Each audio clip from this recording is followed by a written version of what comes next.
menurut ayat Quran dan hadis Nabi itu nanti ada bermacam-macam. Ada orang beriman itu yang dimasukkan surga. Ada orang beriman itu yang dimasukkan ke dalam surga. Ada orang beriman itu yang disebut penduduk surga.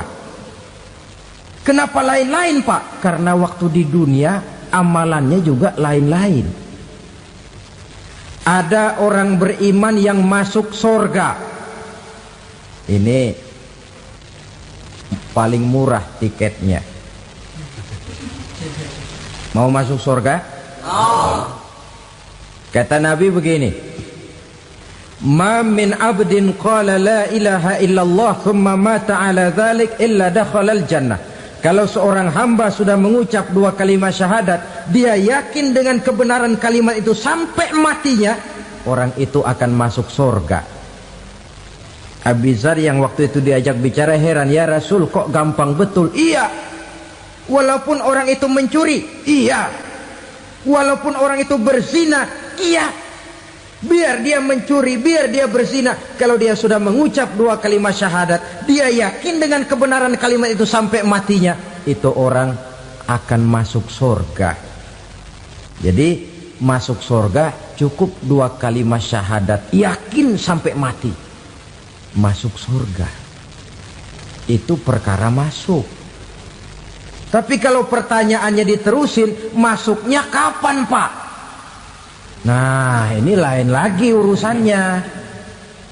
Sebab ada yang masuknya itu langsung, ada yang mampir dulu.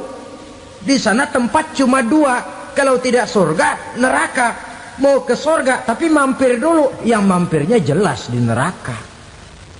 Kenapa? Dalam hadis qudsi ada riwayat, nanti itu di akhirat, setelah Allah selesai mengatur penduduk surga masuk surga, yang neraka masuk neraka, Allah berkata kepada malaikat Malik, malaikat Malik, labaik ya Allah, itu bajingan-bajingan tengik, manusia-manusia durjana yang waktu di dunia tidak mau sujud, jauh dari ulama, gemar melakukan yang munkarat dan maksiat, hidup di tengah masyarakat selalu jadi bibit keonaran, kufur, sudah masuk neraka semua. Sudah ya Allah. Nah, kalau sudah, coba sekarang kamu masuk, Malik. Saya, iya, masuk neraka. Mau apa ya Allah? Kata Allah, akhriju minan nar man kana fi qalbihi misqala habatin min khardalin min iman. Kau masuk neraka, cari di dalam neraka orang-orang yang ada imannya walaupun kecil sebesar biji zarah, angkat mereka keluar.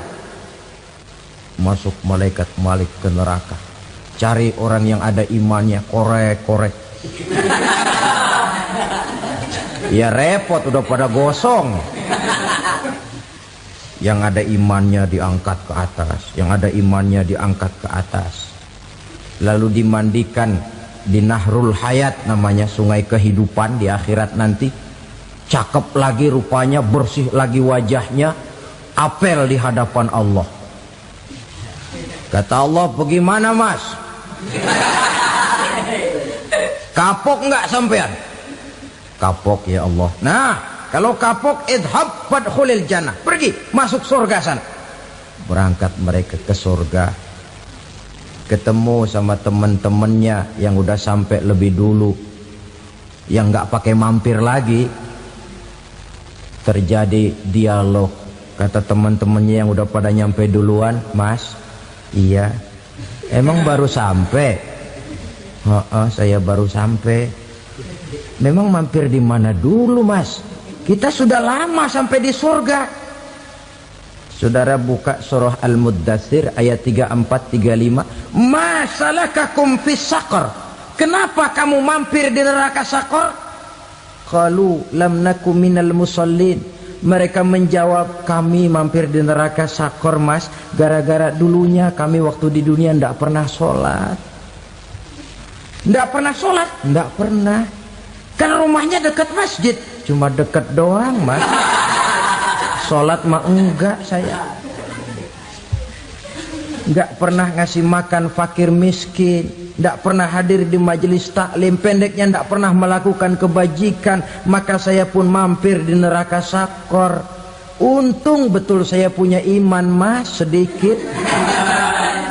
Waktu hidup di dunia dulu saya pernah mengucap 2 kalimat syahadat, sekali-kalinya waktu mau kawin. Masya Allah. Untung saja kawin, kalau nggak kawin polos.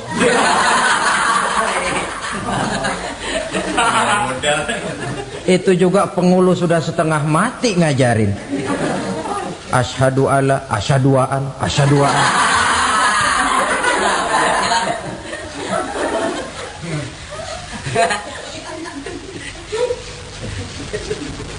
Ini namanya masuk surga, ada mampir dulu. Ada pula orang mukmin itu yang dimasukkan surga. Namanya dimasukkan kan terima beres. Saya masuk ke rumah, jalan sendiri, cari tempat sendiri. Saya dimasukkan ke dalam rumah, terima beres. Pokok ada di dalam, itu dimasukkan namanya. Nggak pakai mampir. Tapi tentu tiketnya lebih mahal ketimbang yang pertama tadi. Apa kata Allah? Innal ladzina amanu wa amilus salihat la ukaffiranna anhum sayyi'atihim wa la udkhilannahum jannah. Sesungguhnya orang-orang yang beriman kemudian beramal soleh, kami hapuskan segala dosa dan kesalahannya, kami masukkan mereka ke dalam surga. Lihat ayatnya, Allah yang memasukkan, kita yang dimasukkan. Tidak pakai transit, tidak usah mampir. Cuma tidak cukup syahadat, tidak cukup amanu, tapi diiringi dengan wa'amilus salih. Iman, amal. Tidak cukup syahadat, lalu dibuktikan dia sholat, dia zakat, puasa, lalu dia melakukan berbagai macam kebajikan. Ini yang menyebabkan dia tidak pakai mampir di tempat yang bernama sakor. Lalu ada pula orang mukmin itu yang disebut penduduk sorga. Wah, ini sudah VIP ini. Ashabul jannah, penduduk sorga. Siapa mereka? Kata Allah, innal ladzina amanu summa istaqamu fala khaufun alaihim wala hum yahzanun ulaika ashabul jannah hum fiha khalidun. Sesungguhnya orang-orang yang beriman lalu istiqamah, tetap dalam melaksanakan perintah Allah, tidak goyah, tidak labil tapi stabil, istiqamah, mereka tidak takut dan tidak bersedih hati. Merekalah penduduk surga. Iman, istiqamah. Tidak punya duit, sembayang. Banyak duit, sembayang. Miskin, sembayang. Kaya, tetap sembayang. Istiqamah. Kadang orang kalau susah rajin ke masjid, banyak duitnya ngelihat masjid melengos. Waktu miskin hamba Allah, setelah kaya jadi hamba harta. Bergeser, tidak ada nilai istiqomahnya. Saudara-saudara, dengan begitu penduduk neraka itu dua. Ada penduduk permanen, ada penduduk yang semi permanen. Yang semi permanen orang-orang beriman yang mempunyai dosa besar. Mereka masuk ke neraka untuk menerima azab sesuai dengan dosanya. Bila selesai masa azab itu, mereka akan diangkat untuk ditempatkan kembali ke dalam surganya Allah Subhanahu wa ta'ala. Nah, dikala itulah saudara-saudara, ada yang disebut syafaat dari Rasulullah Sallallahu Alaihi Wasallam. Tapi tentu jangan lupa, syafaat ini ibarat kain menambal dia. Kita punya kain bolong-bolong sedikit, syafaat yang menambal. Solat kita ada kurang dikit, sedekah kita ada campur riak dikit, amalan kita ada tidak karena Allah dikit, kita berharap syafaat. Jadi biarlah kain masih bolong-bolong, yang penting punya kain. Tapi kalau kainnya tidak ada, yang ditambal apanya? Sholat tidak, puasa tidak, zakat tidak, berharap syafaat saja. Ya, terlalu berlebihan itu. Saudara hadirin yang saya hormati, apabila selesai proses penghisaban, proses penghitungan, maka dikala itulah manusia terbagi dalam dua kelompok besar. Fariqun fil jannah wa fariqun fis sa'ir. Sekelompok orang-orang beruntung yang masuk ke dalam surga, dan sekelompok lagi masuk ke dalam neraka.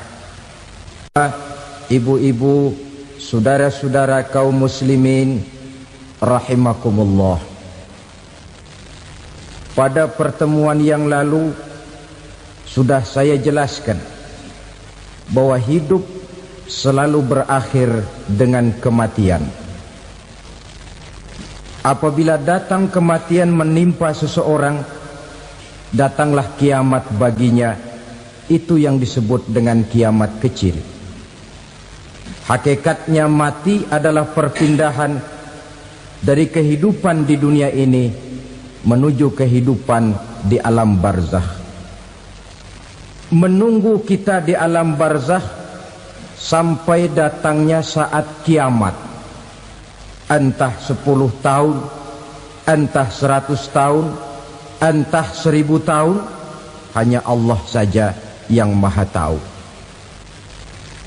Adapun orang-orang beriman yang melakukan amal kebajikan dalam kehidupan di dunia ini, masa penantian yang lama di alam barzakh buat mereka sebentar saja.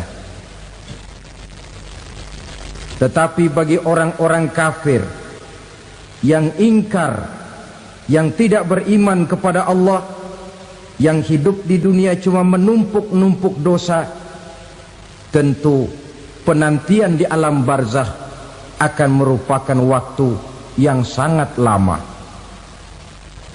Bukankah dalam kehidupan kita waktu itu memang relatif? Contoh misalnya, bagi pemuda-pemudi yang sedang duduk asyik memadu cinta, waktu 4-5 jam saja rasanya cuma 4-5 menit. Tenggelam oleh keasikan. Tapi buat orang yang berbaring di rumah sakit, meratap di balik-balik apa itu tembok derita kata lagu, di balik dinding-dinding penjara, sehari bagai seminggu, seminggu rasa sebulan, sebulan boleh jadi rasa setahun. Penantian yang sangat lama. Kapan kiamat itu akan datang? Ini rahasia Allah. Jangankan kita yang orang awam, baginda Nabi sendiri tidak diberitahu oleh Allah kapan kiamat itu akan terjadi. Tetapi sungguh pun demikian, banyak hadis-hadis yang menjelaskan ciri atau tanda-tanda datangnya kiamat. Nah, kalau sudah bicara soal tanda, tanda kiamat itu ada dua. Pertama yang disebut alamatus sughra, tanda-tanda kecil. Ini waktunya masih ada tenggang.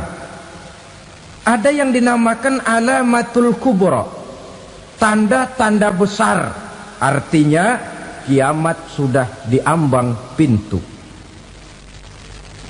Apa tanda-tanda kecil dari datangnya hari kiamat itu? Misalnya kata Nabi, apabila ilmu sudah diangkat oleh Allah, artinya apabila ulama sudah banyak wafat, minat orang belajar agama berkurang, lalu kebodohan nampak merajalela di mana-mana, zina dikerjakan secara terbuka, minuman-minuman keras jadi kebanggaan, itu termasuk di antara tanda-tanda kecil terjadinya hari kiamat. Apalagi misalnya iza waladatil ammatu rabbataha, apabila budak sudah melahirkan tuan. Apa maksudnya? Ada yang mentafsirkan apabila anak sudah bisa membudaki orang tuanya. Orang tua yang melahirkan dia, yang membesarkan dia, demi setelah si anak besar jadi orang berpangkat, bertitel, berharta, berkedudukan, jadilah orang tua itu budaknya. Sehingga sering dibilang kalau orang tua kaya, anak jadi raja. Tapi kalau anak yang kaya, orang tua sering jadi budak. Apalagi munculnya fitnah yang bergelombang, timbul perang antara dua bangsa yang besar, waktu berjalan terasa sangat pendek sekali. Itu merupakan tanda di antara tanda-tanda kiamat. Termasuk di dalamnya sulit membedakan mana laki, mana perempuan. Kan kalau tanda-tanda kayak begini sekarang sudah banyak kita lihat kan? Ulama banyak wafat, penggantinya sulit. Zina dikerjakan berterang-terangan, minuman keras jadi kebanggaan, banyak anak membudaki orang tuanya, sulit membedakan mana laki mana perempuan. Kadang-kadang dari belakang kita lihat perempuan bener, begitu kita colek nengok jenggotan.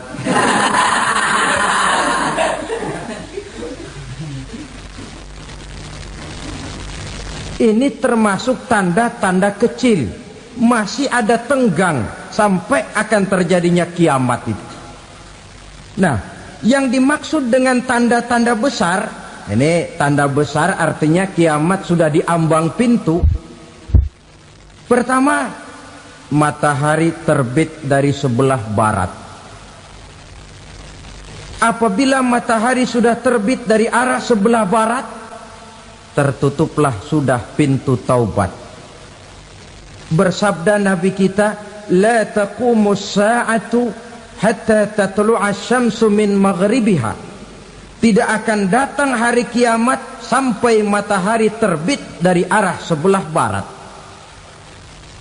Fa iza tala'at, manakala matahari telah terbit dari arah sebelah barat, wara'ahan nasu, manusia banyak menyaksikan itu, amanu ajma'un, mereka pun lalu beriman. Yang tadinya kafir, yang tadinya ingkar, yang tadinya membangkang, setelah melihat matahari terbit dari sebelah barat, buru-buru beriman, berlomba-lomba mengucap dua kalimat syahadat. Tapi apa yang terjadi? Kata Nabi, wadzalika hina la yanfa'u nafsan imanuha lam takun amanat min qabl. Hari itu adalah hari yang iman sudah tidak berguna lagi bagi seseorang apabila sebelumnya memang dia tidak pernah beriman. Au kasabat fi imaniha khaira, atau beriman tetapi tidak pernah melakukan kebajikan di dalam keimanannya itu. Hari yang sudah kasib, hari yang sudah terlambat, beriman tidak akan ada gunanya lagi. Ini pelajaran buat kita. Sebelum sang surya terbit dari sebelah barat, sebelum nafas sampai di tenggorokan, artinya pintu taubat masih terbuka. Kalau dua hal itu sudah terwujud, nafas sudah sampai di kerongkongan atau matahari sudah terbit dari arah sebelah barat, tertutuplah sudah pintu taubat. Tak ada lagi gunanya pangkat, jabatan, harta, bahkan beriman pun dalam suasana macam itu too late, kata orang Kulon. Sudah terlambat. Matahari terbit dari arah sebelah barat, itu tanda besar, artinya kiamat sudah diambang pintu. Lalu apalagi tanda besar? Munculnya Dajjal. Dajjal artinya pendusta-pendusta yang menyesatkan manusia. Ada dua macam Dajjal, saudara.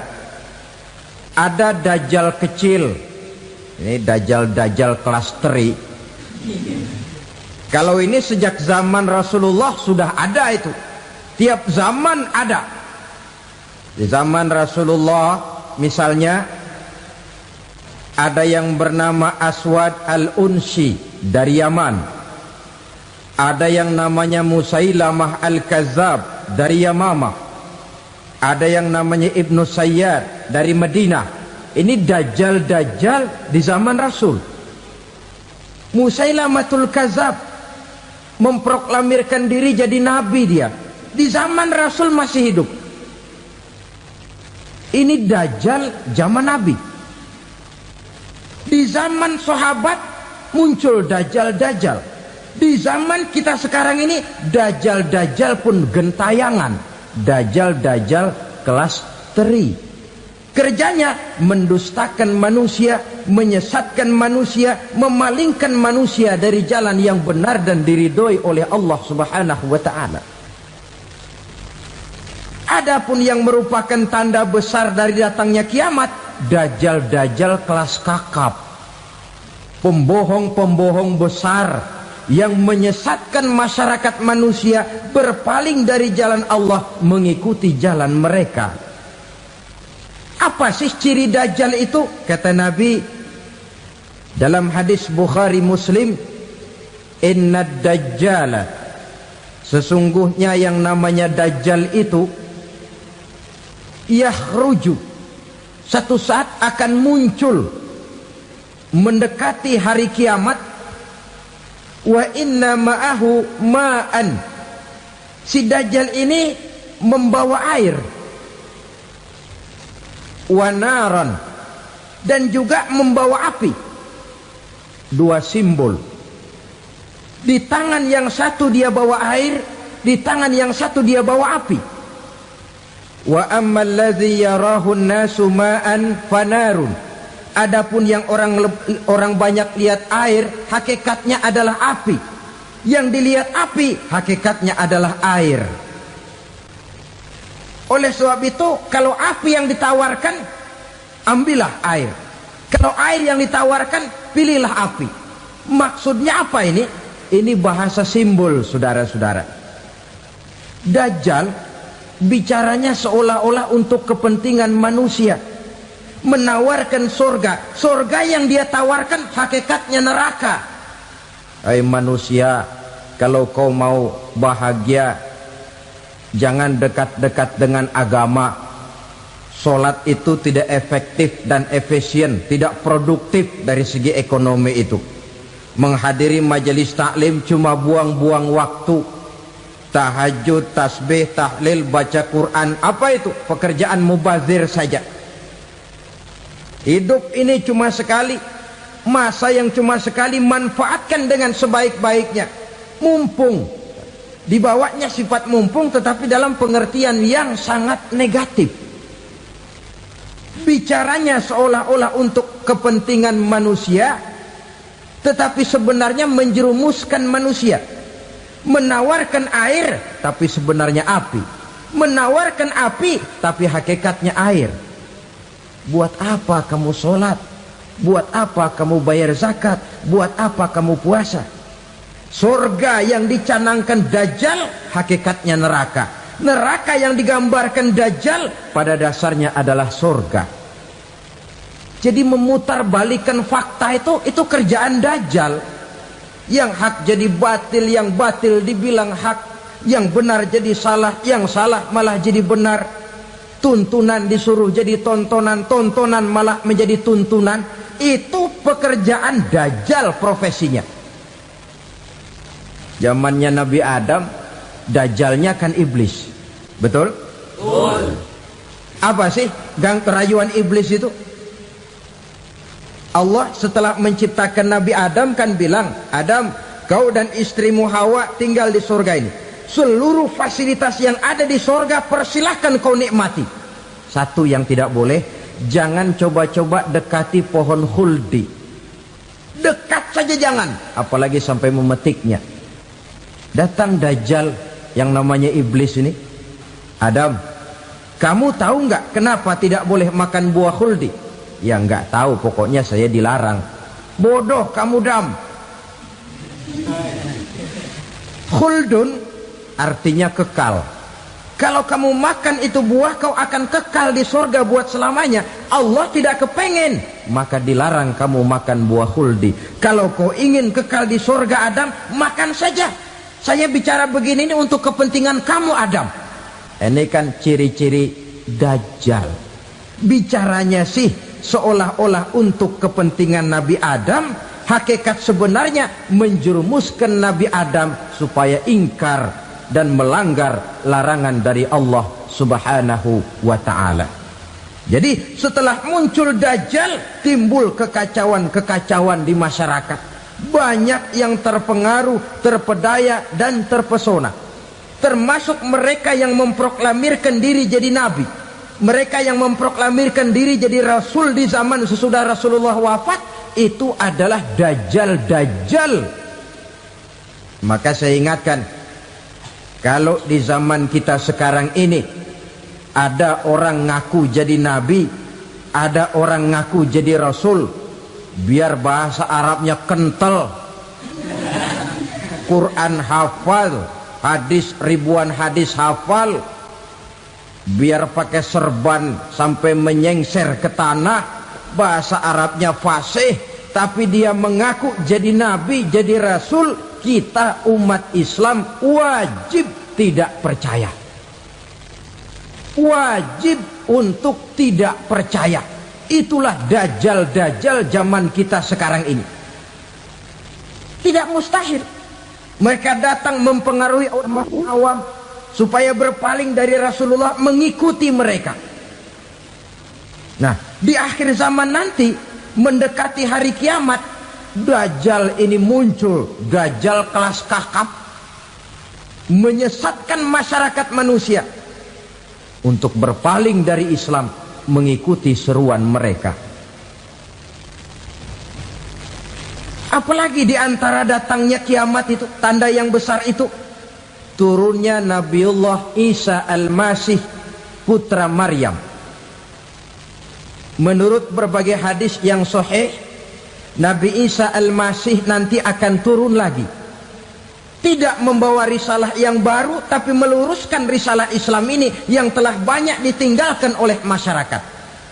Bahkan ada hadis menjelaskan beliau akan membunuh Nabi, mematahkan kayu-kayu salib, lalu melaksanakan haji dan umrah mengikuti syariat Nabi Muhammad, bukan membawa agama baru.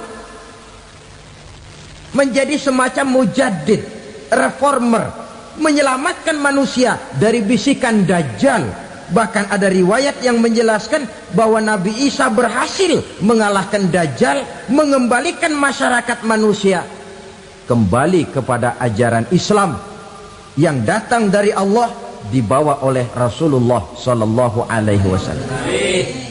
Dengan kata lain, turunnya Nabi Isa bukan sebagai Nabi dan Rasul baru, tetapi mengikuti syariat Nabi kita Muhammad Sallallahu Alaihi Wasallam. Saudara hadirin, ibu-ibu hadirat yang saya hormati, kemudian apalagi di antara tanda-tanda besar akan datangnya kiamat itu? Keluarnya asap atau awan. Kata Nabi, inna min asratis sa'ah dukhanan yamla'u ma bainal masyriqi wal maghrib. Di antara tanda-tanda kiamat, munculnya awan antara langit dan bumi. Ini pun diperkuat dalam surah Ad-Dukhan ayat 10. Fartaqib yauma ta'tis sama' bidukhanim mubin fayughshan nas hadza azabun alim. Bagi orang-orang yang beriman, mereka biasa-biasa saja. Tapi bagi orang kufur, datangnya asap dan awan ini merupakan azab yang kelewat pedih. Barangkali sedikit mendekati gambaran tentang azab yang pedih ini, saya ingatkan alam pikiran kita kepada peristiwa yang belum lama terjadi. Pernah dengar berita bocornya reaktor nuklir di Chernobyl, Uni Soviet? Pernah dengar? Nah, bocornya reaktor nuklir di Chernobyl yang mengakibatkan ratusan bahkan sangat mungkin ribuan nyawa. Cuma satu reaktor. Bagaimana kalau seluruh cadangan nuklir yang dimiliki oleh para negara adikuasa ini diledakkan? Bahkan yang konon menurut catatan cadangan nuklir yang dimiliki bersama oleh Amerika dan Rusia sekarang ini sudah sanggup memusnahkan 6 miliar manusia, 1,5 kali lebih banyak dari jumlah manusia yang nongkrong di permukaan bumi ini. Saudara-saudara hadirin yang saya hormati, lalu saat mendekati hari kiamat, apalagi tandanya? Setelah Nabi Isa wafat, pada saat turunnya yang kedua kali, lalu Allah meniupkan angin sejuk. Semua orang-orang beriman, orang-orang baik wafat, sehingga penghuni bumi ini cuma tinggal lagi terdiri dari orang-orang kafir. Tidak ada lagi di bumi ini yang bisa mengucapkan Allah. Sehingga dalam hadis qudsi itu ada keterangan, innallaha azza wa jalla yaqulu li Israfil. Allah pernah pesan kepada malaikat Israfil, kata Allah, Israfil, iza sami'ta qailan yaqul Allah Allah fa akhirin nafah 40 sanatan ikraman liqailiha. Hai Israfil, apabila kau dengar di permukaan bumi masih banyak orang yang mengucapkan Allah Allah, maka tunda sangkakala kiamat itu 40 tahun. Untuk apa? Ikraman liqailiha, menghormati orang yang mengucapkan Allah Allah itu. Wah, jadi karena sekarang masih banyak yang mengucapkan Allah, besar hatilah kita, masih jauh kiamat itu. Tapi jangan lupa, kiamat pribadi, kiamat kecil itu yang gak kita sangka-sangka. Ajal datang mencabut nyawa, itu kiamat pribadi, dan itu yang pasti kita hadapi, dan itu yang membuat kita tidak boleh bersikap main-main di dalam kehidupan sekarang ini. Saudara hadirin yang saya hormati, tidak ada lagi orang-orang muslim. Seluruh penduduk dunia ini kafir. Lalu terciptalah struktur sosial yang berlandaskan prinsip hidup semau gue. Bakal terjadilah prinsip di mana yang kaya menyantap yang miskin, yang kuat menindas yang lemah. Hidup sudah bagaikan di rimba belantara, berlaku hukum rimba. Siapa yang kuat dia yang menang, siapa yang lemah menjadi mangsa. Timbul kekacauan, maksiat merajalela, munkarat menjadi-jadi, sehingga isi bumi ini penuh dengan segala macam perbuatan dosa. Tidak ada perlunya lagi alam diperpanjang temponya. Datang saat yang sudah dijanjikan oleh Allah Azza wa Jalla, maka terjadilah yang disebut kiamat kubra, kiamat besar, kiamat ancur-ancuran. Bagaimana kejadian ini dimulai? Dalam surah Az-Zumar ayat 68, Allah Subhanahu wa taala berfirman, wa nufikha fis suri fasa'iqa man fis samawati wa man fil ardi illa man sya'allahu. Maka manakala ditiuplah sangkakala, terkejutlah seluruh yang ada di langit dan seluruh yang ada di bumi. Bila saat kiamat datang, Allah perintah malaikat Israfil, Israfil, tiup sangkakalamu. Ditiuplah sangkakala oleh malaikat Israfil. Yang akibat daripada tiupan itu, seluruh yang ada di langit, seluruh yang ada di permukaan bumi terkejut. Yang ada di langit siapa? Malaikat kan. Bayangin aja kalau malaikat kaget, apalagi kita. Terkejut seluruh makhluk yang ada di bumi, yang ada di langit mendengar suara sangkakala itu. Bunyinya tidak sanggup kita bayangkan dahsyatnya. Ledakan nuklir, ledakan neutron belum apa-apa ketimbang bunyi sangkakala malaikat Israfil ini. Nah, lalu mendengar bunyi sangkakala ini, gemparlah makhluk, kacaulah alam. Bumi gempa, planet-planet bertabrakan, gunung meletus, air laut tumpah ke darat, angin topan bertiup, halilintar menyambar. Lalu semua yang bernama hidup mati total. Mati bareng tanpa persiapan. La haula wala quwata illa billah. Saya kadang-kadang dalam tafakur bermohon, ya Allah, mudah-mudahan saya nggak nemuin kiamat beneran. Ngeri.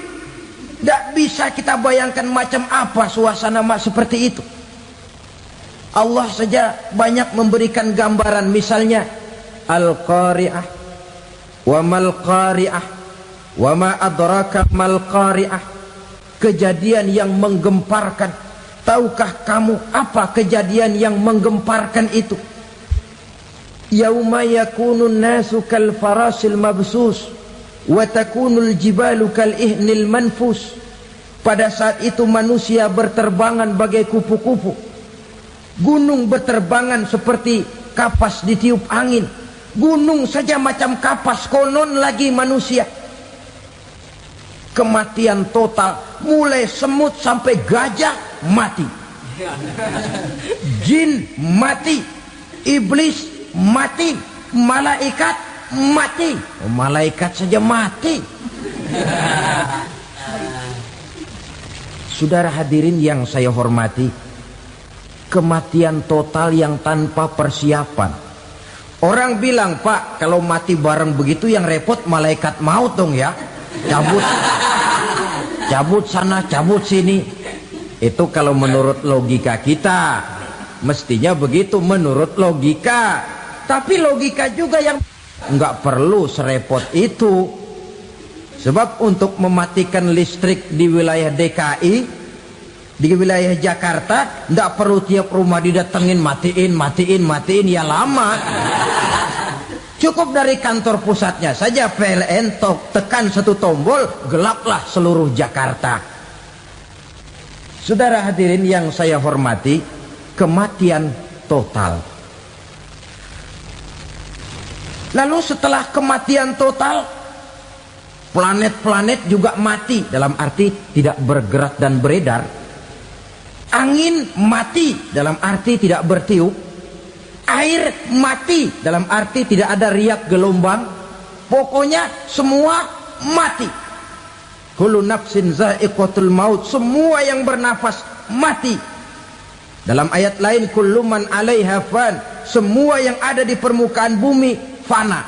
Yang kekal cuma Allah Subhanahu wa ta'ala. Yang paling belakang mati malaikat maut dan malaikat Israfil. Tapi mati juga sesuai dengan janji Allah. 10 lamanya. Tidak dijelaskan oleh Abi Hurairah 40 jam, apa 40 hari, apa 40 tahun. Hadis-hadis cuma menyebutkan 40 saja. Sunyi alam, yang tinggal cuma Allah saja lagi. Ketika itu Allah berseru-seru, katanya, limanil mulkul yauma, siapa para penguasa hari ini? Mana itu raja-raja dan penguasa yang dulu mengaku jadi Tuhan? Fir'aun, mana Fir'aun sekarang? Yang dulu jadi raja, merasa berhasil, sombong, lalu tidak mau turun-turun dari kekuasaannya, sampai kepada puncak kekurang ajarannya mengangkat diri jadi Tuhan. Mana itu Fir'aun? Namrus, mana sekarang Namrus? La ilaha illa ana, ternyata tidak ada Tuhan lain selain daripada aku, kata Allah. Proses kemudian, saudara-saudara, turunlah hujan dari langit. 40 lamanya hujan itu. Tidak jelas juga 40 jam apa 40 hari. Setelah air turun membasahi, datanglah tiupan sangkakala yang kedua. Semua yang bernama mati bangkit dari kuburnya masing-masing. Ini yang disebut Yaumul Ba'thi, hari kebangkitan. Allahu Akbar. Pada saat kita bangkit dari kubur kita masing-masing, kumpul di padang mahsyar namanya. Bayangin aja, saya sendiri nggak sanggup bayangin. Manusia sejak zaman Adam sampai zaman kiamat kumpul bareng di tempat sama. Berapa banyaknya itu?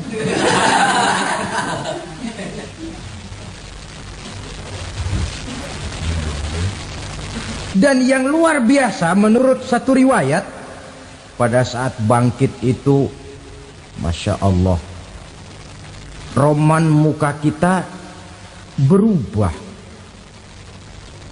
disesuaikan dengan amalan kita waktu di dunia ini. Barang siapa yang waktu di dunia amalannya itu amalan tikus,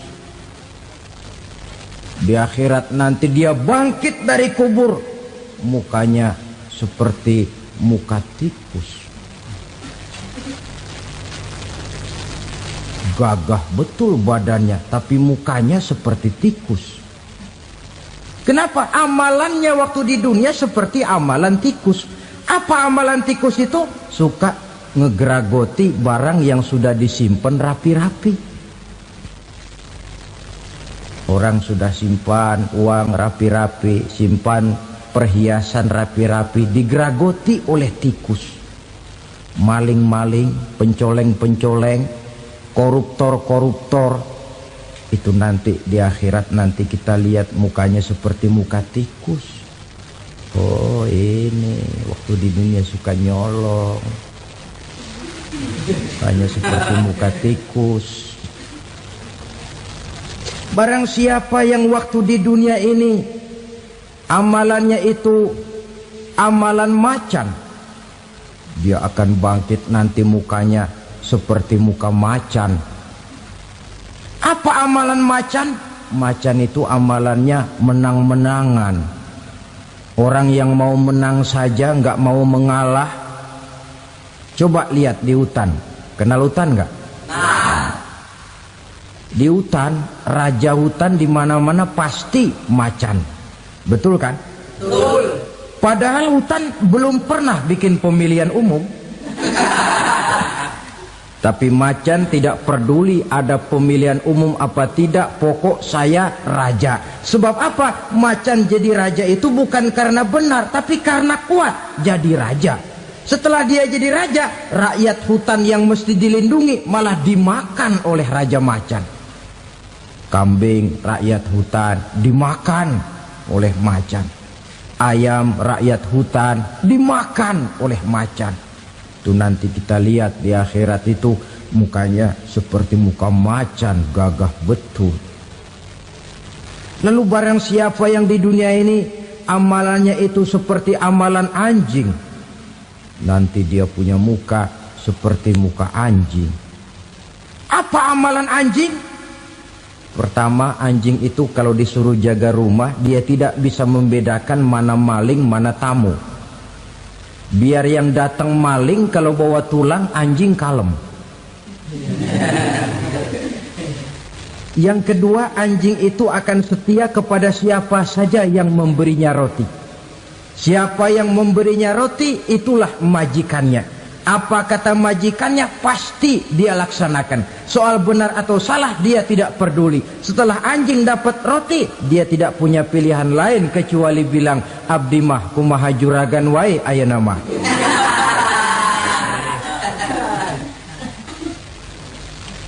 Saudara hadirin yang saya hormati, berkumpul di padang mahsyar, tiap orang sibuk dengan persoalannya masing-masing. Matahari waktu itu didekatkan oleh Allah, panas luar biasa. Ada yang saking panasnya itu mencucurkan peluh keringat sampai sebatas mata kakinya. Ada yang keringatnya sampai sedengkulnya, ada yang keringatnya sampai sepusatnya, ada yang keringatnya mengalir sampai sebahunya, ada yang kelelap oleh keringatnya sendiri, sementara orang di sampingnya nggak apa-apa. Bergantung lagi amalan dia waktu di dunia ini. Saudara-saudara, sebagian orang dalam kepanikan padang mahsyar berombong-rombong datang mereka menghadap Nabi Adam. Ya Adam, anta abal bashar. Hai Adam, Tuhan adalah bapak moyang manusia. Kami sebentar lagi akan disidang, dimintakan pertanggungan jawab. Tolonglah kami, hai Adam. Kata Nabi Adam, jangankan nolongin sampean, saya sendiri tanggung jawab di hadapan Allah ketika dulu tidak boleh makan khuldi, saya serobot. Sudahlah, urus diri masing-masing saja, nafsi. Begitu kata Nabi Nuh, begitu kata Nabi Ibrahim. Tiap orang bertanggung jawab sendiri-sendiri. Ketika itulah saudara-saudara, nikmatnya menjadi umat Nabi besar Muhammad sallallahu alaihi wasallam. Sebab apa? Walaupun menurut abjad kita ini umat paling belakang, paling belakang kita ini toh, karena Nabi Muhammad adalah Nabi akhir, tapi akan dihisap lebih dulu, lewat di atas sirat lebih dulu, masuk surga lebih dahulu ketimbang umat-umat belakangan. Ketika Rasul mendekati ajal, beliau tanyakan itu kepada malaikat Jibril. Malaikat Jibril berkata, Muhammad jangan khawatir, Allah sudah berjanji, inni haramtul jannata ala sairil anbiya hatta tadkhulaha anta, wa haramtuha ala sairil umami hatta tadkhulaha ummatuka. Surga aku haramkan buat seluruh nabi kecuali kalau engkau Muhammad sudah masuk ke dalamnya, dan surga aku haramkan buat seluruh umat kecuali kalau umatmu Muhammad sudah masuk ke dalamnya. Logikanya, walaupun menurut abjad kita umat paling belakang, bakal dihisap paling dulu, lewat di atas sirat paling dulu, masuk surga paling dulu, kalau mampir ke neraka juga paling dulu. Ya resiko. Jangan mau enaknya aja paling dulu. Saudara hadirin yang saya hormati, setelah masa kebangkitan itu jangan dikira begitu bangkit langsung diperiksa. Masih menunggu menanti ribuan tahun perhitungan padang mahsyar untuk sampai kepada proses yang disebut yaumul hisab, hari perhitungan. Seorang demi seorang bakal dipanggil. Bayangkan saja, kita se-RT saja di absen, kadang-kadang perlu waktu lama. Ini manusia sejak zaman Nabi Adam sampai datang hari kiamat, satu demi satu disidang di hadapan Qadhi Rabbul Jalil. Status sosial copot sudah waktu itu. Yang pernah jadi hartawan di situ tidak lagi kelihatan kehartawanannya. Yang pernah jadi jenderal tidak lagi dipanggil jenderalnya. Yang ustadz tidak lagi dipanggil al-mukarramnya. Seluruh status sosial selesai. Dipanggillah kita seorang demi seorang menghadap Qadhi Rabbul Jalil. Bagaimana proses penghisaban itu? Pertama, proses tanya jawab. Di antaranya ada hadis menyatakan, lan tazula qadama 'abdin yaumal qiyamah hatta yus'ala an arba'i khisalin. Besok di hari kiamat tidak akan bergeser telapak kaki seorang hamba sampai dia ditanya lebih dulu tentang 4 persoalan. Tentang ilmunya, kemana ilmu itu diamalkan. Tentang umurnya, di mana umur itu dihabiskan. Tentang masa mudanya, kemana masa muda itu dipakai. tentang hartanya, dari mana harta itu didapat dan kemana harta itu dibelanjakan. Ini termasuk proses tanya jawab. Jadi kalau istilah pengadilan dunia, nama Fulan bin Fulan. Kamu waktu di dunia diberikan umur panjang untuk apa? Pernah mengalami masa muda, kemana kau habiskan masa remajamu? Kau diamanahkan ilmu, dengan apa ilmumu kau amalkan? Kau diberikan harta, dari mana harta kau dapat, kemana kau belanjakan? Tak seorang pun yang bisa mungkir. Sebab apa? Dikala itu yang menjadi saksi bukan orang. Yang menjadi saksi adalah seluruh anggota badan kita. Tangan bicara, kaki jadi saksi terhadap seluruh amalan yang pernah kita kerjakan pada saat kehidupan di alam dunia ini. Selesai proses tanya jawab, lalu diperlihatkan buku catatan kita waktu hidup di dunia ini. Jangan lupa Allah itu menyiapkan 2 superkomputer kepada kita. Sebelah ditempelin sebelah kanan, yang sebelah tempelin di sebelah kiri. Komputer itu namanya Raqib dan Atid. 2 malaikat yang apabila baik kita lakukan, refleks saja akan menulis kebajikan kita. Jahat kita kerjakan akan tertulis. Catatan itu nanti diperlihatkan kepada kita. Waduh, alangkah malunya pada saat diperlihatkan catatan kita, buku rapot kita merah melulu. Barangkali diperiksa sambil diomelin, brengsek lo. Buku merah melulu begini, bagaimana waktu hidup di dunia? Tidak cukup diperlihatkan buku catatan kehidupan, rekaman kehidupan. Rekaman kehidupan kita secara utuh sejak terlahir sampai ajal datang merenggut nyawa. Barangkali mirip dengan video sekarang ini, di mana terekam dengan baik seluruh kegiatan kita sejak yang sekecil-kecilnya sampai kepada yang sebesar-besarnya. Untuk kemudian kita pun menerima balasan. In khairan fa khairun wa in syarran fa syarrun. Kalau baik ya baik balasannya, kalau jahat ya jahat juga balasannya. Catatan-catatan kita diberikan. Kalau banyak kebajikannya diberikan di tangan kanan dengan cara yang halus.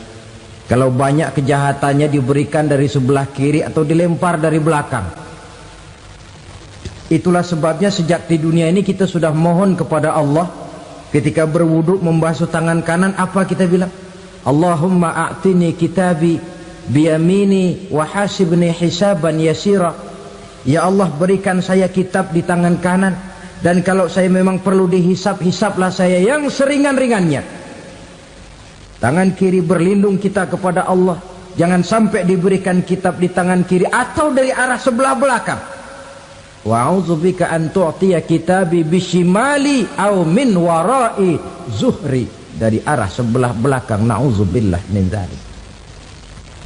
Setelah selesai lewat proses penghisaban, lewat mizan, timbangan, maka yang sudah selesai dihisab itu bergeraklah menuju sirat, jembatan yang terbentang menuju surga melalui neraka. Saudara-saudara, panjangnya perjalanan sirat itu memakan waktu ratusan tahun. Tetapi orang yang lewat di atas sirat pun macam-macam, bergantung amalannya ketika di dunia ini. Ada yang lewat di atas sirat itu kal barqil khatib, seperti kilat yang menyambar, lep, sudah sampai dia di surga. Cepat bukan main. Ada yang lewat di atas sirat itu seperti orang lari-lari. Ada yang lewat di atas sirat itu seperti orang jalan biasa.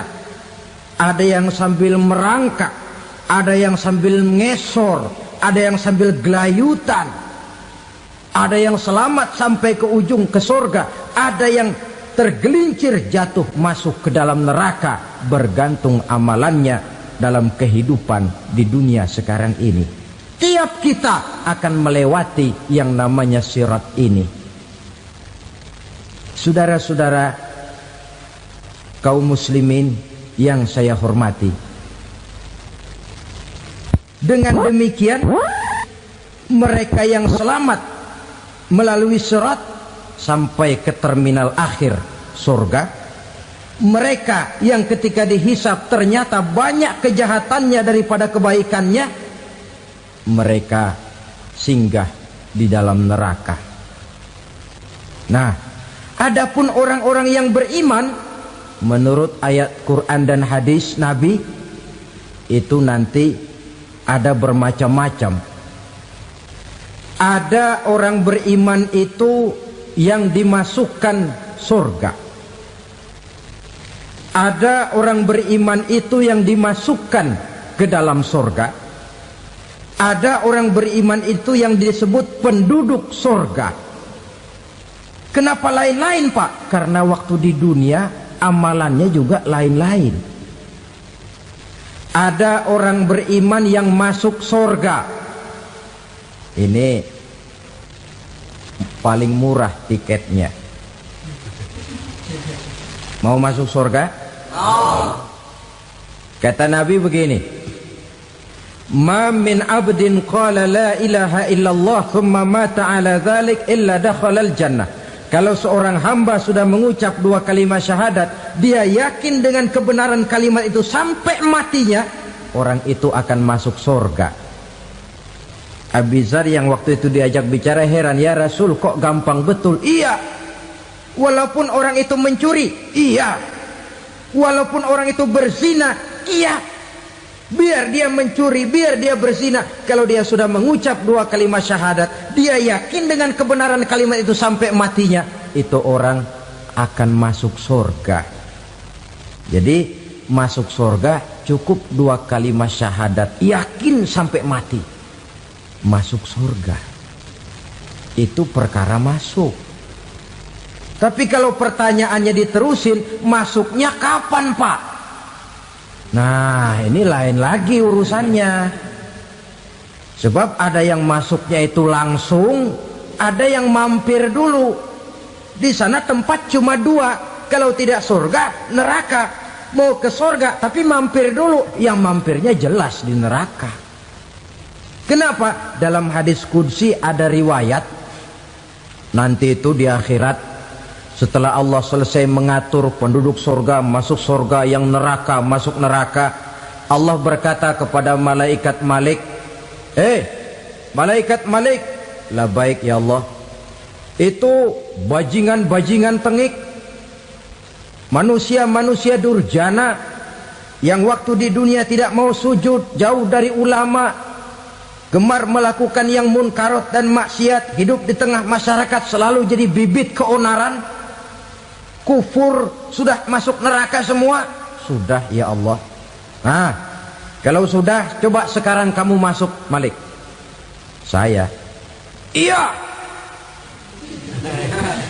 masuk neraka. Mau apa ya Allah? Kata Allah, akhriju minan nar man kana fi qalbihi misqala habatin min khardalin min iman. Kau masuk neraka, cari di dalam neraka orang-orang yang ada imannya walaupun kecil sebesar biji zarah, angkat mereka keluar. Masuk malaikat Malik ke neraka, cari orang yang ada imannya, korek-korek. Ya repot, udah pada gosong. Yang ada imannya diangkat ke atas, yang ada imannya diangkat ke atas, lalu dimandikan di Nahrul Hayat, namanya sungai kehidupan di akhirat nanti. Cakep lagi rupanya, bersih lagi wajahnya, apel di hadapan Allah. Kata Allah, bagaimana mas? Kapok nggak sampean?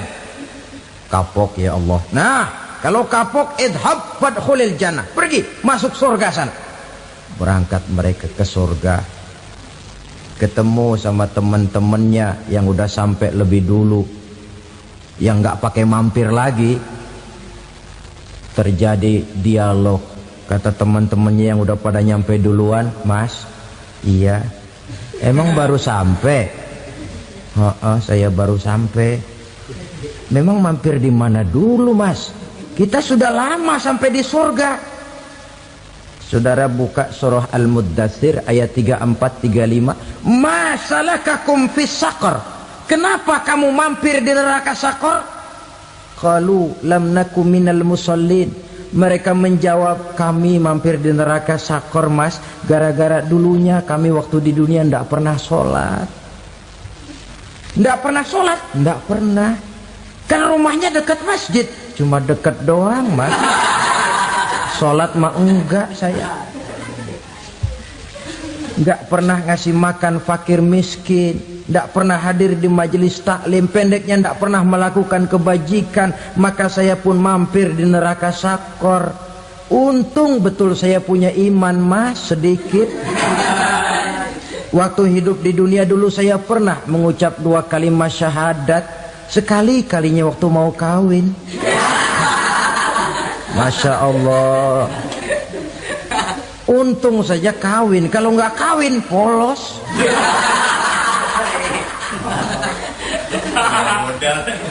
Itu juga pengulu sudah setengah mati ngajarin. Asyhadu alla, asyaduaan, asyaduaan.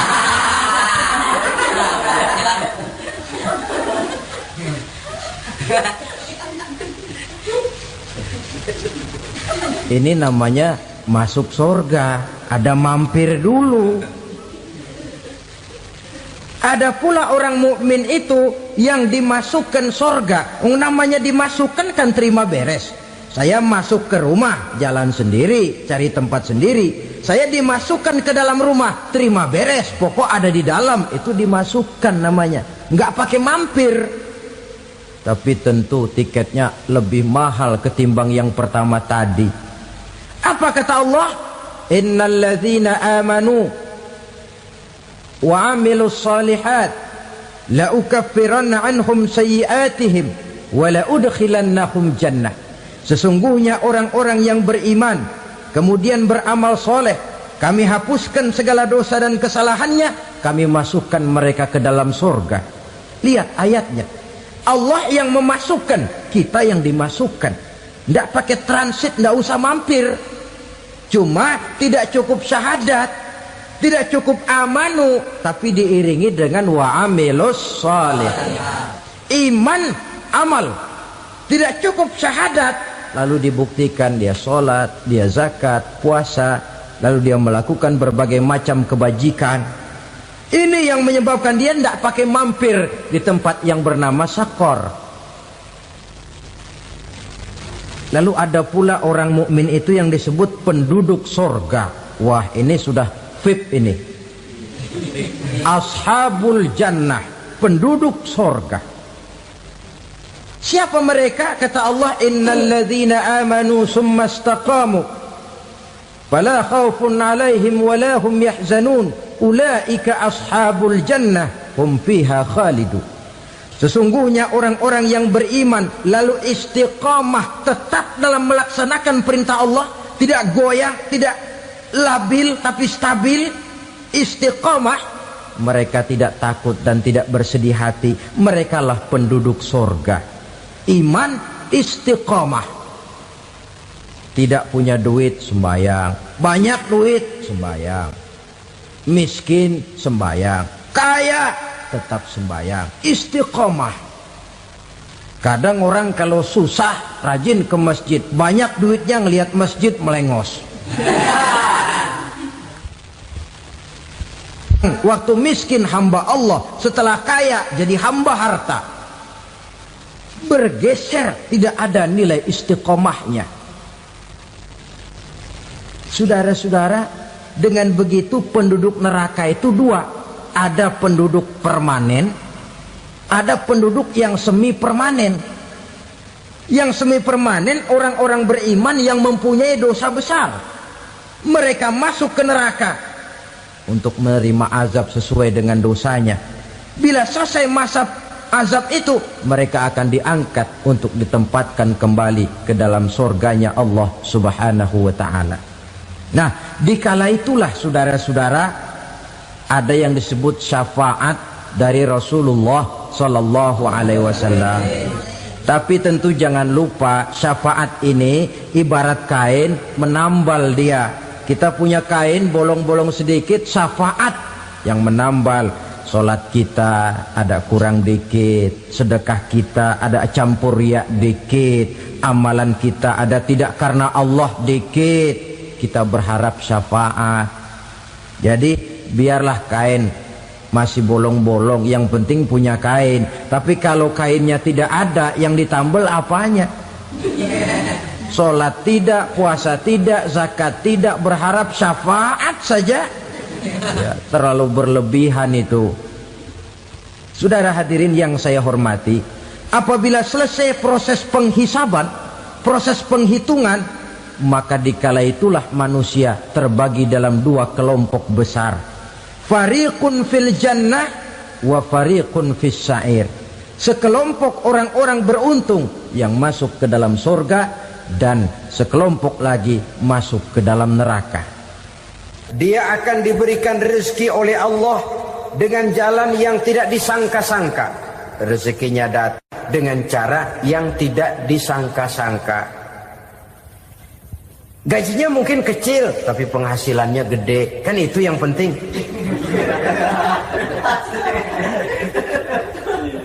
Gaji dan penghasilan kan lain tuh. Boleh jadi gaji kecil, asal penghasilan gede, kan nikmat hidup itu. Nah, penghasilan ini ada yang bisa kita perkirakan. Bisa kita perkirakan. Misalnya gaji itu tadi. Kalau saya kerja, gaji saya begini. Ada rezeki yang masuk min haitsu la yahtasib. Tidak kita sangka-sangka. Tidak kita duga-duga. Tahu-tahu ada saja rezeki. Datang orang bawa persoalan yang mendatangkan hasil. Sebab rezeki, jodoh, maut memang seperti bayangan. Kita uber-uber dia lari, kita diem dia diem. Kan gemes ini tuh. Bayang-bayang itu begitu. Kita kejar, dia lari. Rezeki juga begitu. Kita diem, dia diem. Setengah mati yang namanya rezeki kita cari, kita uber. Ngobek sampai ratusan bohong kita kerjain. Tapi memang belum waktunya, ya sulit untuk tembus. Tapi kadang-kadang giliran kita nongkrong di rumah, datang orang bawain rezeki. Itulah yang namanya rezeki. Tapi ini untuk orang yang bertakwa. Kalau tidak punya kredibilitas takwa, jangan lalu pakai ayat ini. Diberikan Allah dengan rezeki dengan jalan yang tidak disangka. Kan ada ayatnya dah, kita mah manteng aja di rumah dah. Ntar juga tuh rezeki datang. Ini fasilitas yang diberikan kepada orang yang wa may yattaqillah, bertakwa kepada Allah, yarzuqhu min haitsu la yahtasib, diberikan rezeki dengan cara yang tidak disangka-sangkanya. Maka kadar ketakwaan jangan membuat kita buruk sangka. Tuh orang ya nggak kemana-mana, duitnya ada aja. Kalau dia takwa, Allah berikan jalan keluar. Yang lantas ngelihat kiai orangnya ahli ibadah, ilmunya tinggi, akhlaknya luar biasa, takwanya tinggi, rezekinya lancar, lalu husnuzon nih kiai nggak kemana-mana, duitnya banyak, miara tuyul kali ini. Itu termasuk jaminan Allah yang masuk kategori min haitsu la yahtasib. Yang ketiga, yaj'al lahu min amrihi yusra, dimudahkan segala urusannya. Dimudahkan segala urusannya. Kemudian yang keempat, yukaffir anhu sayyiatihi wa yu'azzim lahu ajra, diampuni segala kesalahannya dan dibesarkan pahala kebaikan yang dikerjakannya. Al-Quranul Karim memberikan tuntunan dan ajaran kepada kita bahwa orang-orang yang memperoleh kemenangan itu tidak lain adalah orang-orang yang bertakwa. Hanyalah mereka yang bertakwa kepada Allah Subhanahu wa ta'ala pada akhirnya akan tampil sebagai pemenang. Lalu siapa orang yang bertakwa itu? Dijelaskan dalam awal-awal Al-Baqarah, orang yang bertakwa yang akan meraih kemenangan. Pertama, allazina yu'minuna bil ghaib, yaitu orang-orang yang beriman kepada yang gaib. Percaya bahwa ada alam yang gaib, alam yang abstrak, alam yang tidak bisa dijangkau oleh salah satu daripada panca indera kita. Mereka percaya dan beriman kepada adanya malaikat, beriman kepada adanya iblis dan jin, beriman kepada adanya alam kubur, beriman kepada adanya alam mahsyar, beriman kepada adanya alam akhirat, beriman kepada adanya surga dan neraka. Beriman bukan cuma sekedar beriman dalam ucapan bibir saja, tetapi beriman yang nilai iman itu mampu mewarnai gerak dan gaya hidupnya. Iman yang meresap sampai ke tulang sumsum, kemudian memberikan dampak positif di dalam kehidupan manusia. Alam, kita tahu, adalah sesuatu yang selain Allah, dan Allah bukanlah alam. Apapun namanya selain daripada Allah, itu adalah alam. Alam pada hakikatnya terbagi menjadi dua. Ada alam syahadah, alam nyata, alam konkret, alam yang bisa dijangkau oleh salah satu indera kita. Kemudian ada alam ghaib, alam yang tidak bisa dijangkau oleh panca indera kita, alam metafisika, alam abstrak, alam yang wajib kita imani keberadaannya. Kita percaya bahwa malaikat itu ada. Kita percaya kepada jin, bahwa jin itu ada. Kita percaya kepada adanya iblis dan setan. Bukan percaya kepada iblis dan setannya, percaya bahwa iblis dan setan itu ada. Itu termasuk salah satu daripada sifat orang yang bertakwa kepada Allah. Saudara-saudara kaum muslimin rahimakumullah, kecenderungan pembangunan yang lebih bersifat materialistis biasanya menggeser aspek kehidupan rohani. Orang berpikir empiri, dan dalam pola pikir yang demikian, maka alam gaib tidak lagi mendapat perhatian. Aspek kehidupan yang bersifat rohaniah malah mulai ditinggalkan. Akibatnya terjadilah kepincangan di dalam kehidupan kita. Pernah ada satu pengalaman pribadi dalam perjalanan kembali ke tanah air. Dalam pesawat di sebelah kanan saya duduklah seorang Jerman, namanya Heiner Simonsen. Iseng saya ajak kenalan, saya ajak ngobrol, saya tanya dia. Saya bilang, Mas Heiner ini, kalau pesawat yang kita tumpangi ini jatuh ke bawah, kira-kira apa yang bakal terjadi, Mas? Dia bilang, kita semua akan mati. Begitu? Ya. Oke. Apa itu mati? Tanya saya. Dia bilang, untuk tahu apa itu mati, kita harus tahu lebih dahulu apa itu hidup. Saya pikir nih bule bisa ngomong juga. Baiklah kata saya. Apa hidup menurut Anda itu? Oh, hidup itu dia bilang, kalau seluruh anggota badan kita bekerja secara normal, paru-paru memompa darah secara normal, jantung berdetak secara normal, sel-sel tubuh bekerja secara fit, dan organisme tubuh hanya mau bekerja secara normal, dia bilang, kalau kita memberi makan yang cukup, menu yang teratur, dan gizi yang lengkap. Saya bilang, kesimpulannya apa, Ner? Dia jawab, hidup adalah dari tangan ke mulut. Life is from the hand to the mouth, kata dia. Hidup adalah dari tangan ke mulut. Jadi masalah hidup tidak lebih daripada masalah isi perut. Orang pergi pagi, pulang sore, peras keringat, banting tulang, perut yang dibelain. Saya bilang, you are wrong. Sampean salah, Ner. Kamu orang Islam bukan? Bukan. Pantas. Kenapa saya salah? Dia bilang, ya jelas salah. Salahnya di mana? Kamu ini manusia. Kalau hidup cuma dari tangan ke mulut, saya bilang, kambing di kampung saya juga begitu pikirannya, Ner.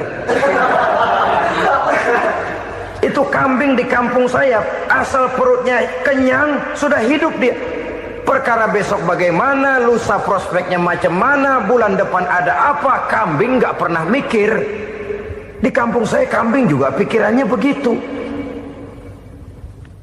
Kamu Kristen ya? Tadinya. Loh kok tadinya, lalu apa sekarang kamu ini? Dia bilang, sekarang saya netral. Saya tidak beragama, tapi saya percaya kepada Tuhan sebagai pencipta alam. Saya ingat benar dia bilang, I haven't any religious, but I believe to God as the creator of the world. Kenapa bisa netral begitu, Ner? Habis saya bingung katanya. Islam bilang Islam baik, Kristen bilang Kristen baik, Hindu Buddha bilang Hindu Buddha baik, semua agama baik. Saya netral sekalian, nggak beragama. Yang penting saya percaya kepada Tuhan. Saya bilang, Ner, kamu ini kayak orang mau beli celana, lalu bingung. Yang satu bilang Levi's bagus, yang satu bilang Blue Jean hebat, yang satu bilang Wool England hebat. Celana ini hebat, celana itu bagus, celana ini hebat. Semua celana bagus, kamu bingung.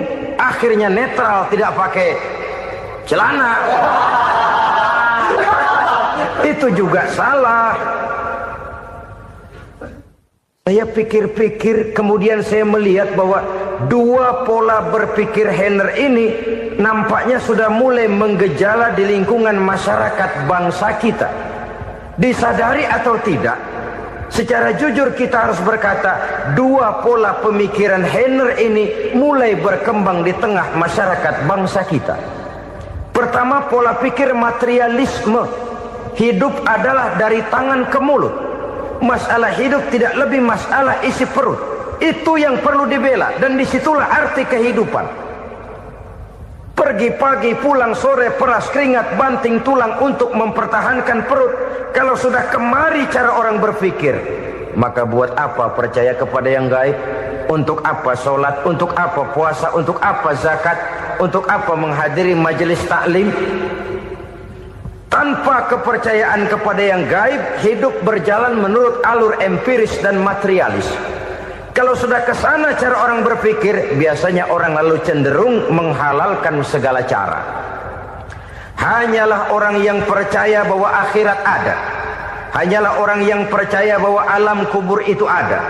Hanyalah orang yang percaya bahwa malaikat itu ada, hidupnya akan lebih terarah dan terkendali.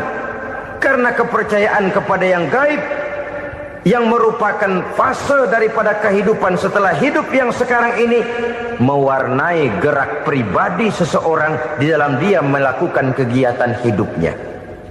Pola berpikir materialisme, disadari atau tidak, mulai menggejala di lingkungan masyarakat bangsa kita. Hidup tidak lebih dari urusan tangan ke mulut, mulut ke tangan, tangan ke mulut. Asal perut sudah kenyang, hiduplah sudah. Perkara bagaimana prospek hari yang akan datang, bagaimana akhirat, tidak jadi persoalan. Ini yang oleh Nabi diperingatkan, ad-dunya sijnul mu'min wa jannatul kafir. Dunia adalah penjara bagi orang beriman dan surga bagi orang kafir. Dulu di zaman Belanda hadis ini pernah disalah tafsirkan, disalah artikan, digunakan sebagai senjata untuk mengkebiri dan membuat impoten umat Islam. Sudahlah umat Islam gak usah macam-macam, kata Belanda. Dunia ini kan penjara buat orang Islam, surga buat orang kafir. Di penjara jangan bertingkah.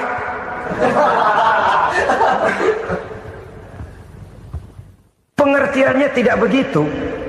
Dunia adalah penjara bagi orang mukmin. Artinya dalam kehidupan dunia seorang mukmin tidak bebas memperturutkan hawa nafsunya. Di penjara hawa nafsunya itu. Sebaliknya, surga bagi orang-orang kafir. Buat orang kafir, surgalah dunia ini. Mereka bebas memperturutkan hawa nafsunya. Dilarang tidak terlarang, dicegah pun tidak tercegah. Mereka hidup menurut alur bisikan nafsu mereka sendiri. Kemudian bila ajal datang, maut merenggut nyawa, selesailah surganya sampai di situ. Maka bagi orang-orang yang tidak percaya kepada adanya akhirat, kepada adanya alam gaib, surganya sebatas umurnya. Sekali lagi, surganya sebatas umurnya. Bila umur selesai, ajal pun datang merenggut nyawa, selesailah sudah surganya sampai di situ. Alangkah pendeknya perjalanan orang-orang yang tidak percaya kepada alam gaib ini. Bagi kita mukmin, jikalau kita mampu memenjarakan hawa nafsu, kita bisa bahagia di dunia ini. Dan Islam memang tidak menyuruh kita sengsara di dunia. Raih dunia, kejar dunia, gapai dunia sebagai alat untuk mencapai kebahagiaan di akhirat nanti. Hidup adalah satu perjalanan panjang yang terbentang sejak kita terlahir dari alam rahim sampai kepada alam akhirat nanti. Andai kata kita gagal meraih kebahagiaan di dunia, toh kita masih punya akhirat. Tapi jangan jadi dalil yang melemahkan semangat. Biarin dah kita di dunia kebelangsak, yang penting akhirat. Akhirnya dunia benar-benar kebelangsak. Bagaimana dunia ini bisa kita raih, dan bagaimana meraih dunia untuk menunjang kepentingan akhirat nanti. Yang kedua, dari pikiran Heiner yang saya lihat menggejala di lingkungan masyarakat bangsa kita, timbulnya manusia-manusia netral. Seolah-olah Tuhan yes, agama no. Sama Tuhan percaya, agama ogah. Tuhan ngangguk, giliran agama godeng. Padahal hampir dalam setiap ayat dalam Quran, kata-kata amanu biasanya bergandeng dengan wa amilus sholihat. Iman dan amal soleh. Ini sebagai isyarat Tuhan dan agama jangan pernah dipisah-pisah. Apabila kita bertuhan, maka kita harus beragama. Apabila kita beragama, maka agama itu harus bersumberkan dari Tuhan yang kita imani itu. Tidak mungkin kita pisah, Tuhan yes, agama no. Sama Tuhan percaya tapi agama bikin sendiri. Sembayangnya cukup bengong 2 jam madep ngulon.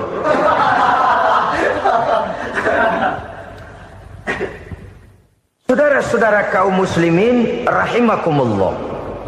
Jadi dengan demikian, agama yang kita akui merupakan unsur mutlak di dalam pembangunan sekarang ini, merupakan bagian dari kehidupan yang menuntun kita bahwa di balik alam nyata ini, di balik alam syahadah ini ada alam gaib.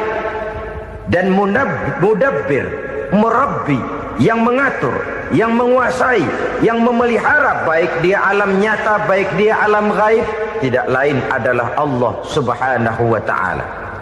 Di sana ada satu super power, satu maha kekuatan yang kita perlu bersandar kepadanya.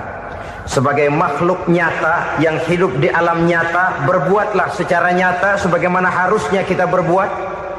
Karena Islam jelas bukan agamanya orang pemalas.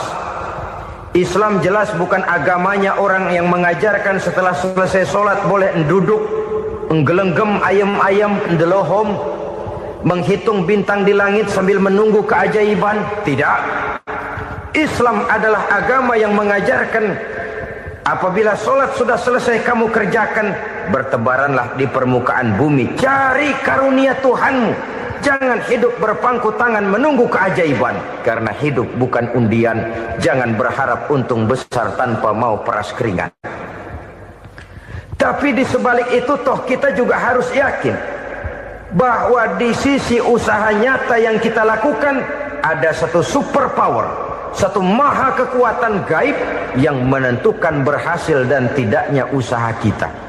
Kepercayaan kepada hal semacam inilah yang mendorong kita untuk mempunyai sandaran vertikal, agar jikalau usaha ini berhasil, kita tidak lupa diri dan lupa daratan.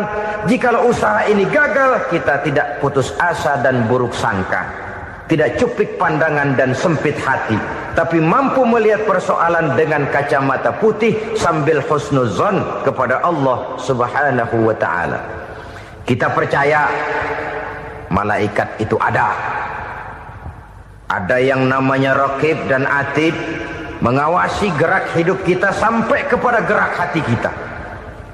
Ini memberikan sugesti agar kita berhati-hati. Tidak sejengkal tanah pun kita bisa berlindung dari pengawasan rakib dan atid. Ada munkar nakir yang akan menyoal kita di alam kubur. Ada malaikat Malik, penjaga neraka. Ada malaikat Ridwan yang menjaga surga. Kita percaya kepada adanya jin. Kita percaya kepada adanya setan, iblis. Percaya kepada adanya, bukan mempercayai si setan, si iblis lalu menjadikannya sebagai teman. Tidak. Percaya bahwa mereka itu ada dan merupakan makhluk Allah yang gaib, yang diciptakan Allah Azza wa Jalla. Kepercayaan kepada alam gaib memberikan motivasi terhadap gerak lahir manusia, sehingga dengan motivasi kepercayaan kepada yang gaib, gerak lahir jadi lebih terarah, jadi lebih terpelihara. Pernah seseorang bertanya, "Pak, apakah adanya akhirat bisa dibuktikan secara ilmiah?" Saya bilang tidak bisa, tidak bisa. Kenapa? Karena yang berangkat nggak pernah pulang kemari lagi. Kalau dia pulang kemari bisa kita tanya bagaimana enak di sono. Cuma secara moral saya katakan, lebih beruntung orang yang percaya kepada akhirat daripada yang tidak. Sekarang saudara percaya akhirat ada, lalu saudara baik-baik di dunia, sholat, puasa, zakat, menolong orang lain, menebarkan kebajikan. Saudara mati, andai kata akhirat tidak ada, toh dalam hidup saudara sudah berbuat baik. Paling tidak nama saudara akan dikenang sebagai orang baik. Sebaliknya, saudara percaya, kata saya, bahwa akhirat tidak ada, lalu hidup semau-maunya, tenggelam dalam maksiat dan munkarat, menentang Allah, tidak mau ruku dan sujud. Lalu saudara mati, kemudian akhirat ada. Ayo, mau apa? Bekal tidak punya. Jadi secara moral lebih beruntung orang yang percaya kepada adanya akhirat daripada yang tidak percaya. Dan itu alam gaib yang tidak bisa dibuktikan secara eksak. Jangankan untuk membuktikan seperti itu, dalam kehidupan sehari-hari saja yang kita rasakan tidak selalu berbentuk toh. Angin, bagaimana sih bentuknya angin? Kita tidak tahu. Merah, buktinya kalau dikerok merah. Yang merah itu kulit, yang kulit kita bukan anginnya. Sakit, rasa sakit itu ada, tapi bagaimana bentuk sakit? Kita nggak pernah tahu. Kalau kita makan cabai pedas, bagaimana bentuk pedas itu tidak ada, tapi rasa ada. Bentuk pedas hijau, cabainya bukan pedasnya. Tidak semua yang kita rasakan bisa kita gambarkan dalam bentuk yang konkret. Oleh karena itu, sekali lagi bahwa kepercayaan kepada alam yang gaib mampu memberikan satu sugesti yang menata kehidupan seseorang lebih lurus, lebih terarah, dan lebih terkendali. Maka wajar kalau kepercayaan kepada yang gaib mengantarkan seseorang untuk meraih kemenangan. Kenapa? Dia percaya kepada yang gaib, bahwa akhirat ada, bahwa alam kubur ada, bahwa pertanggungan jawab itu ada. Maka dia lalu tidak hidup saenae udele dewe gitu loh. Tidak hidup menurut seleranya sendiri, terarah, teratur. Ini cirinya yang pertama. Orang bertakwa yang akan meraih kemenangan, mereka beriman, mereka percaya kepada yang gaib. Bahkan hal-hal konkret saja selalu berangkat dari yang gaib. Saudara-saudara, para remaja, para pemuda sekarang ini tidak pernah tahu toh siapa yang akan jadi teman hidup saudara. Kita bisa saja ngerancang, mentargetkan, tapi toh akhirnya yang namanya jodoh bukan kekuasaan kita. Rezeki di luar kemampuan kita. Begitu juga ajal, maut, jodoh, ajal adalah contoh-contoh konkret bahwa pada akhirnya yang gaib lah yang menentukan. Bertahun-tahun ngelancong, emang jodoh seret nggak jadi.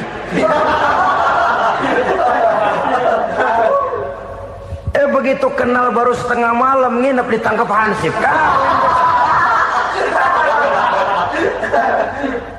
Hal-hal semacam itu kadang-kadang kita berpikir suuzon, gilet, perempuannya cakep banget, lakinya rebek amat. Memang begitulah jodohnya. Memang begitulah jodohnya. Saudara hadirin ma'asyiral muslimin yang saya hormati, jadi hal-hal yang konkret saja kita yakini sepenuhnya ditentukan oleh satu superpower yang gaib itu tadi. Dari sanalah segala ketentuan itu berangkat dan kesanalah segalanya akan kembali. Maka kepercayaan kepada yang gaib meluruskan gerak hidup seseorang dan itu akan mengantarkan dia kepada meraih kemenangan. Satu. Yang kedua, wa yuqimuna shalah. Orang bertakwa yang akan meraih kemenangan itu adalah orang-orang yang mendirikan sholat. Kenapa sholat mengantarkan orang untuk meraih kemenangan? Yang jelas, inna sholata tanha anil fahsya'i wal munkar. Sholat mampu mencegah manusia dari perbuatan keji dan munkar. Banyak filsafat hidup yang terkandung di dalam sholat ini. Sejak kita wudhu sampai kita menghadap ke arah kiblat, sampai kita melakukan gerak-gerak sholat, bacaan-bacaan yang ada di dalam sholat, lalu sampai kepada mengucapkan salam. Banyak filsafat hidup yang terkandung di dalam sholat. Umpamanya saja, setelah takbiratul ihram mulai kita dengan sholat dalam posisi berdiri, diajarkan dalam kitab-kitab fikih agar kita melihat ke arah tempat sujud. Ini kan filsafat kehidupan. Kalau kamu sholat dalam posisi berdiri, lihat tempat sujud. Jangan sholat mata jelalatan, sebab nanti bisa mengurangi kekhusyuan. Jadi wajar kalau yang dikatakan bahwa yang paling afdol adalah shaf yang di depan. Kenapa? Secara harfiah pengertiannya akan lebih mengundang kekhusyuan. Kenapa? Kalau kita di shaf paling depan, di masjid umpamanya paling banter kita lihat tembok. Tapi kalau kita shaf di tengah atau di belakang, orang-orang di depan kita pun akan kelihatan. Yang bajunya loreng, yang bajunya genggang, yang bajunya macam-macam. Kita lihat, kadang-kadang kita pikirin, ada yang bajunya bolong. Kita sholat tapi dalam hati, nih orang bajunya robek ya nggak tahu apa. Ada saja hal-hal yang mengusik kekhusyuan kita. Oleh sebab itu diajarkan dalam posisi berdiri, lihat, arahkan pandangan matamu kepada tempat sujud. Ini kan filsafat kehidupan. Maksudnya apa? Kalau lagi diri lihat dong tempat sujud. Kalau udah di atas ingat dong sama yang bawah. Kalau sudah tinggi ingat dong dari mana kamu berangkat. Kalau sudah berkuasa bantu dong yang lemah. Kalau sudah kaya santuni dong yang miskin. Kalau sudah alim bimbing dong yang awam. Ini filsafat kehidupan. Dalam posisi berdiri kau lihat tempat sujud. Ini akan melahirkan kepekaan sosial, di mana seseorang mau tahu kepada orang lainnya. Bagaimanapun kaya kita, tinggi pangkat dan jabatan kita, jikalau hidup hanya untuk kepentingan perut sendiri saja, rasanya belum membawa manfaat di dalam kehidupan kita. Tapi efek yang tertinggi sesungguhnya, sholat mencegah manusia dari perbuatan keji dan munkar. Perbuatan keji dan munkar, walaupun kelihatannya mendatangkan uang, membawa keuntungan, tapi itu keuntungan semu, keuntungan sementara. Dengan menipu orang lain kita bisa dapat untung, tapi tidak membawa berkah. Dan itu adalah kerugian besar dalam kehidupan kita. Maka untuk meraih kemenangan harus dimulai dengan membentuk kepribadian yang tegar, memiliki sandaran vertikal yang langsung kepada Allah Subhanahu wa ta'ala. Dan itu hanya bisa kita tempuh melalui jalur ibadah formal yang sudah ditentukan Allah, yakni sholat yang 5 waktu. Untuk memperkuat itu ada sholat-sholat sunnah, rawatib, nawafil sebagai terminal kontrol cadangan untuk memelihara stabilitas temperatur batin di dalam kita berhubungan dengan zat yang maha gaib, yaitu Allah Subhanahu wa ta'ala. Orang sering bertanya, Pak, itu tetangga saya nggak sholat, duitnya nggak habis-habis Pak. Nggak sholat tapi mobilnya tambah terus. Nggak sholat tapi usahanya makin maju. Tapi di sisi lain ada orang yang rajin sholat, rezekinya butak bener.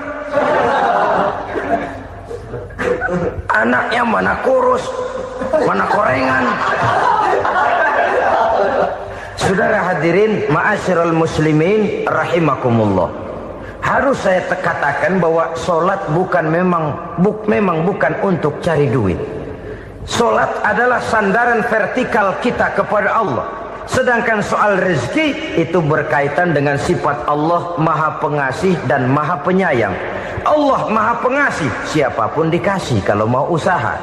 Allah Maha Penyayang, tidak semua orang disayang oleh Allah Azza wa Jalla. Dan belum tentu banyak harta itu merupakan nikmat. Mungkin juga istidraj. Artinya istidraj itu dikasih tapi diambulin, kalau bahasa Betawinya itu.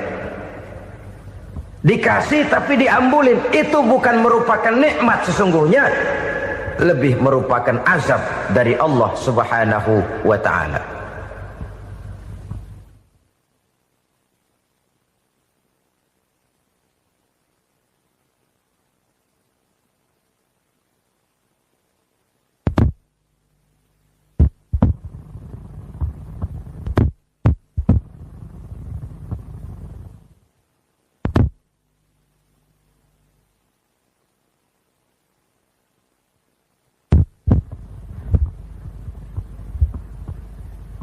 Agama mempunyai sistem sholat, dan kita umat Islam telah dituntun oleh Allah Subhanahu wa ta'ala yang wajibnya 5 kali dalam sehari semalam mendirikan sholat, dan itu tentu berada dalam jangkauan kemampuan manusia. Pada awalnya barangkali kita memang merasa sholat itu satu kewajiban